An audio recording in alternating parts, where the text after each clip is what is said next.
So this is the most fun I've had in making a video in a long time, and it's not salt. I'm not upset at the game, and I'm not trying to be like some kind of adversarial person by showing the shady underside of the CCU game. These are exactly the tools that they decided to give us, and I'm going to show you how to use them. So the new Space Dorito has launched, the Galaxy. And please CIG, can you please launch the Galaxy with an orange paint so that it can actually become the actual Space Dorito?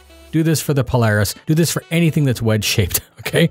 The wedge-shaped Galaxy concept is lower than expected in price, and who knows when we'll actually see it in engine. We also know that ships like this, bigger ships, get bigger and so does the price. So allow me to follow up on a video titled The Only Guide That You Need, which was a full breakdown, and within it I discussed the layaway CCU. I touched on the subject in general terms in that video, and if you haven't seen it, I would invite you to watch it, conveniently linked up for you right now. Please bookmark that video and use it to answer future questions from veteran and novice citizens when they ask questions about the ship game. We begin. For this to work best, we need the following situation: an available ship that is new and thus will go up in price. Conveniently, we have that. It's better if that ship is actually a big boy, thus the expected price creep is larger. And an available donor ship, which is a mature ship that has been flight ready for some time and is not expected to go up in price at all. If that stable ship happens to be a ship that's available all year, that's just better, but that's not actually critical. I'm going to start this one this way, but there are subtle variations. On the Pledge store, in the Upgrade tab, you can choose Galaxy on the right side. And on the left side, you choose All Ships at the top and then scroll to the bottom. There we will see the Valkyrie. Not the fancy one, the normal one. It's only $5 to upgrade a Valkyrie to the Galaxy, and you can use store credit to do this. The Valkyrie is what I would consider a stable donor because it's been flight ready for some time and there's no real reason for CIG to raise the price. And I'm going to add an asterisk disclaimer that I'm going to discuss near the end. So if you buy one or many $5 CCUs and keep them unmelted, and that Galaxy goes up in price by $300 or $400, you can buy a Galaxy at any time and it will only cost you the original $380. But noobifier, I never want to own a Galaxy, so who gives a shit? And to that I'm going to say, once the Galaxy has gone up in price, you can CCU that CCU to a Polaris, a Perseus, whatever. And the price difference that it went up is basically free money.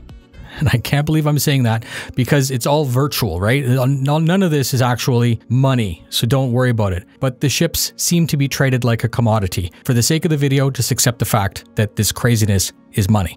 This is the CCU game, and this is the layaway CCU game as I wanted to show it in the original video. I just didn't have a good example. You can buy as many of these CCUs as you like, each costing $5, and each theoretically could save you hundreds of dollars in the future. You can buy as many of these CCUs, and you don't even need to own the donor ship.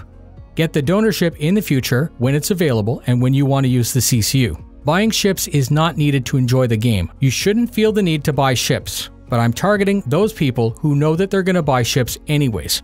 During any sale, when the Valkyrie is available, you can buy an LTI token, upgrade that token to the Valkyrie with store credit, and then apply your $5 CCU, and bam! Big expensive ship at a discount. This is specifically cool because it invalidates the FOMO, the fear of missing out. You can reserve your price today for $5 without needing to spend all the money. And remember that these are the mechanics they gave us. As long as that CCU is in your hangar and not melted, should be good to go.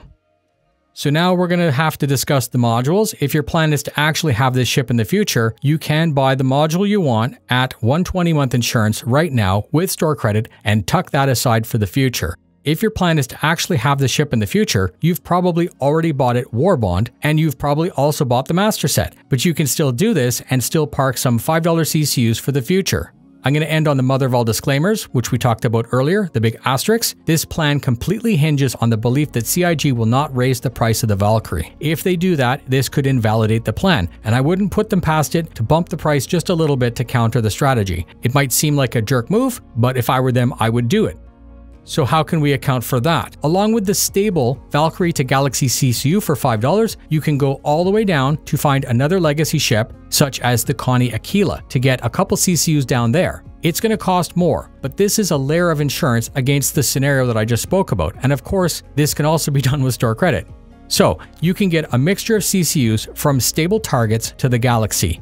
When these become invalidated, you can just melt them and get your credit back, and you have no loss on your speculation. CIG will not be able to stop them all, so you will eventually win the CCU game, and your savings would be in the order of how much this galaxy goes up in price. Is that confusing? I don't think so, so I'm here to help. Ask your questions here in the comments. Join the Discord and ask your questions there.